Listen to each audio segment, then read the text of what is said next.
अब हम लोगों ने लगभग 40 दिनों का प्रिपरेशन कंप्लीट कर लिया है। आगे की रणनीति 50 दिनों को क्या होनी चाहिए? क्या वास्तव में सिविल सेवक बनना इतना सरल है? नहीं है भी और नहीं भी।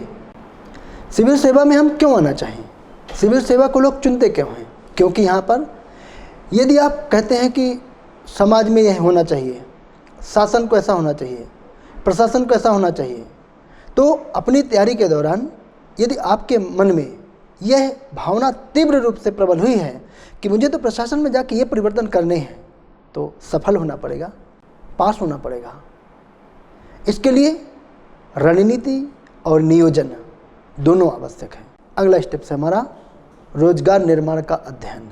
रोजगार निर्माण का अध्ययन पूरे एक साल में जितने रोजगार निर्माण निकले हैं उन्हें इकट्ठा कर लें और उनमें थ्योरी जो करंट अफेयर्स की हैं, नेशनल इंटरनेशनल की घटनाएं जो करंट अफेयर्स की हैं और विभिन्न एग्जामों में पूछे जाने वाले संभावित प्रश्न या पूछे गए संभावित प्रश्न बहुत अच्छे से पढ़ें। और सिलेक्टेड लोगों के वहाँ पर साक्षात्कार भी आते हैं, उन्हें भी ध्यान से पढ़ें। तो अब इन 10 दिनों में हमने क्या किया? पिछले वर्षों के रोजगार निर्माण पढ़ लिया, उनको पढ़ने के लिए कंप्लीट वक्त चाहिए।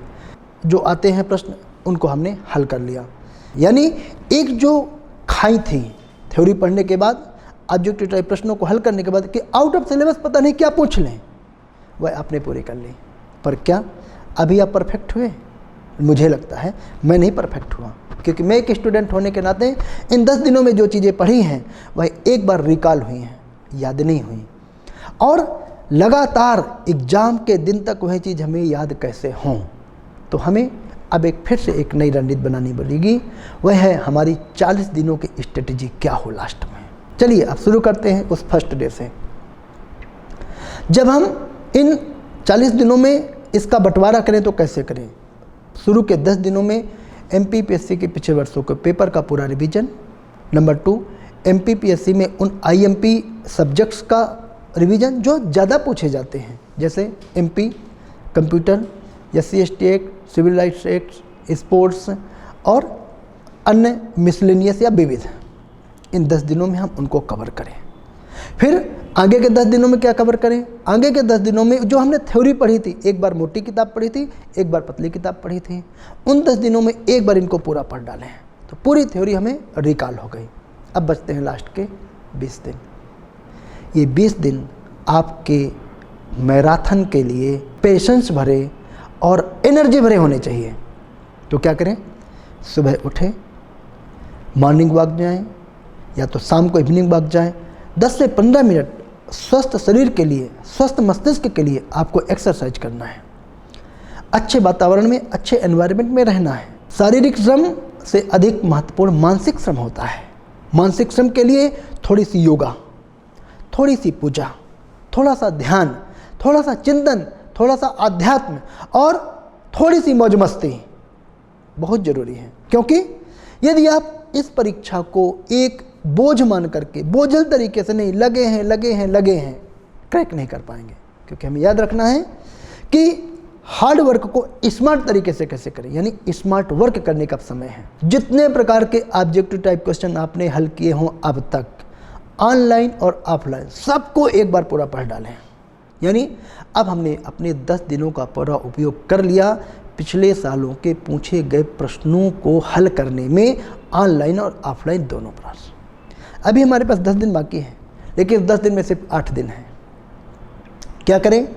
इन 4 दिनों में वह छोटी पतली वाली बुक जो सबसे पहले हमने पढ़ी थी एक बार रिवाइज कर लें, क्योंकि थ्योरी का बहुत इम्पॉर्टेंस होता है। थ्योरी से हम अपने एस्पेक्ट को क्लियर करते हैं, एक विजन बनता है।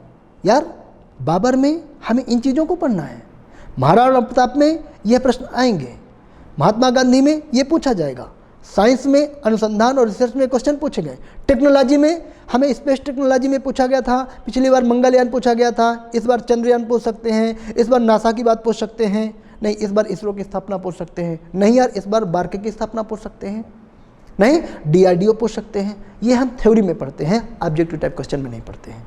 तो 4 दिनों में पूरी थ्योरी पतली बुक वाली एक बार पढ़ डालें। लेकिन क्या पूरा पढ़े? नहीं, अभी फिर वो MP चीज़ पढ़ना है, MP, SC/ST act, civil rights act, human right acts. Computer, एक दिन में पूरा इसको पढ़िए, क्योंकि अब तो चौथी बार पढ़ रहे हैं, फटाफट बस देखना है। अब लास्ट के 2 दिनों में जो आपने MPPSC के लिए ऑब्जेक्टिव टाइप प्रश्न 50 टेस्ट पेपर फर्स्ट पेपर के और 10 टेस्ट पेपर सेकंड पेपर के हल किए हैं, एक बार पूरा रिकॉल करें। आपकी प्रैक्टिस, टाइम मैनेजमेंट, क्वालिटी, तीनों मिल करके सफलता मिल जाएगी। कहिए हाँ मैं सेलेक्ट होऊंगा, कहिए हाँ मैं सफल होऊंगा, लेकिन यह भी कहिए हाँ मैं हार्ड वर्क करूंगा, हाँ मैं स्मार्ट स्टडी करूंगा। चलिए हम पहुंच गए 89 डेज में। एक दिन खुद को दीजिए, एक दिन कंप्लीट आराम, क्योंकि जब आप अपने एनर्जी लेवल को यहाँ पर माइंड में सेट नहीं होने देंगे, तब आप एग्जाम रूम में सही तरीके से क्रैक नहीं कर पाएंगे आंसर को। तो एक दिन पहले कुछ नहीं पढ़ना, क्योंकि 90 दिन में हमने बहुत कुछ पढ़ा, एक दिन में क्या परिवर्तन होगा, कुछ नहीं। इसलिए लास्ट का एक दिन एग्जाम के पहले का सिर्फ आनंद, सिर्फ मस्ती, सिर्फ मौज। किसकी मस्ती, किसका मौज? उस तैयारी का कि 89 डेज इतना वर्क किया। अब समय है प्रत्यक्षम किम प्रमाणम का, कि बार बार सर ने कहा कि ये प्रश्न आएंगे, प्रमाणित करने का वक्त आया ना। एग्जाम रूम में चलिए और ऐसे प्रश्न आपको मिलेंगे। आपको ये वीडियो कैसा लगा हमें कमेंट बॉक्स में ज़रूर बताएं।